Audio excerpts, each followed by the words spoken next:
November 14th, 2025. Daily Bread. Passage.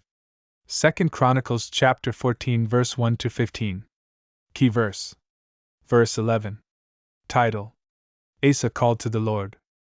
Abijah slept with his fathers, and they buried him in the city of David. And Asa his son reigned in his place. In his days the land had rest for 10 years.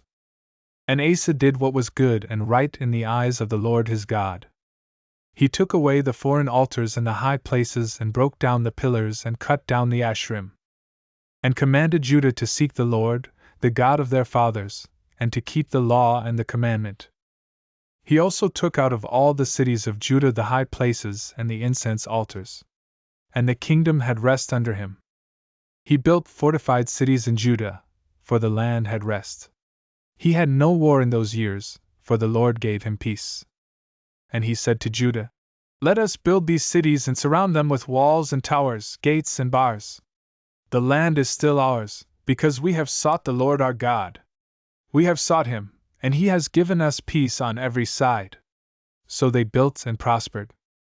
And Asa had an army of 300,000 from Judah, armed with large shields and spears, and 280,000 men from Benjamin that carried shields and drew bows. All these were mighty men of valor. Zerah the Ethiopian came out against them with an army of 1,000,000 men and 300 chariots, and came as far as Mareshah. And Asa went out to meet him, and they drew up their lines of battle in the valley of Zephathah at Mareshah. And Asa cried to the Lord his God, "O Lord, there is none like you to help, between the mighty and the weak. Help us, O Lord our God, for we rely on you, and in your name we have come against this multitude.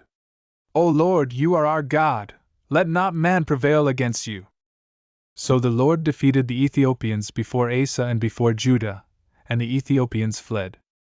Asa and the people who were with him pursued them as far as Gerar, and the Ethiopians fell until none remained alive, for they were broken before the Lord and his army. The men of Judah carried away very much spoil. And they attacked all the cities around Gerar, for the fear of the Lord was upon them. They plundered all the cities, for there was much plunder in them. And they struck down the tents of those who had livestock and carried away sheep in abundance and camels. Then they returned to Jerusalem. Daily Bread Message. Asa became king of Judah. He relied on God and put his efforts to restore true worship. He removed the foreign altars and the places for idol worship. He commanded Judah to seek the Lord and keep his commandments. Asa was a comprehensive reformer, leading his people back to God.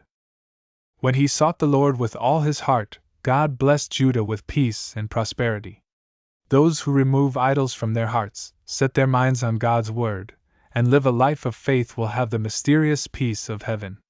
During the time of peace, Asa strengthened Judah's defenses by building up fortified cities with towers, gates, and bars. He kept his military preparedness, maintaining an army of 580,000 men from Judah and Benjamin. Then came a time of testing after a decade of peace. Zerah the Cushite brought an army of 1,000,000 men and 300 chariots against Judah. This was much larger than Asa's army with superior military strength. Asa was not daunted by his enemies but put his trust in God who would help the powerless against the mighty. He asked God to help them fight against the vast army by relying on him.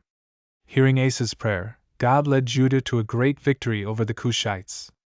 God gives victory to those who turn their hearts to God and put their trust in him, not themselves. Prayer. Lord, help me to turn my heart back to you and rely on you in times of peace and trouble. One word. God hears the prayers of the powerless.